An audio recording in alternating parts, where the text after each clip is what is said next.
Ang Bataan Nuclear Power Plant, BNPP, ay isang kumpletong planta na itinayo sa Morong, Bataan noong dekada 1970s, 1980, ngunit hindi kailanman pinagana dahil sa mga isyu ng kaligtasan, katiwalian at epekto ng Chernobyl disaster noong 1986.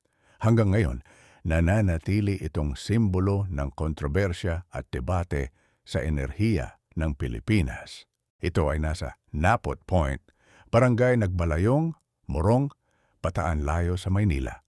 Humigit kumulang 100 km kanluran sukat ng lupang sakop, 357 km squared uri ng reaktor, pressurized water reactor, PWR, mula sa Westinghouse. May kapasidad na 621 megawatts, MW.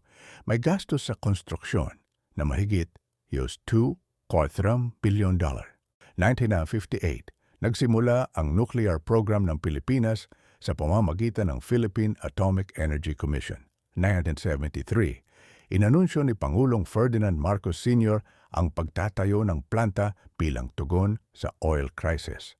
1976, sinimula ng konstruksyon, pinili ang Westinghouse sa kabila ng mas detalyadong alok ng General Electric noong 1984. Natapos ang planta ngunit hindi nilagyan ng fuel. 1986, matapos ang Chernobyl disaster at pagbagsak ng rehimen ni Marcos, ipinasara ni Pangulong Corazon Aquino ang BNPP. Kontrobersya ng katiwalian. May alegasyon ng kickbacks at overpricing mula $500 million na alok lumobo sa $2.2 billion malapit sa Mount Natib, isang dormant na bulkan at fault lines. Ito ay naging simbolo ng pamana ng diktadura ni Marcos at mabigat na utang ng bansa. Sa kasalukuyan ito ay hindi pa rin pinapagana, ngunit patuloy na ginagastusan ng gobyerno para sa maintenance. Ginagamit bilang argumento sa muling pagbuhay ng nuclear energy program ng Pilipinas. Sa pag-aaral noong 2024-2026, nakipag-ugnayan ng DOE sa IAEA, South Korea at US para sa posibilidad ng rehabilitasyon. Kung pinagana, makakapagbigay ito ng 621 megawatts na kuryente, sapat para sa malaking bahagi ng Luzon.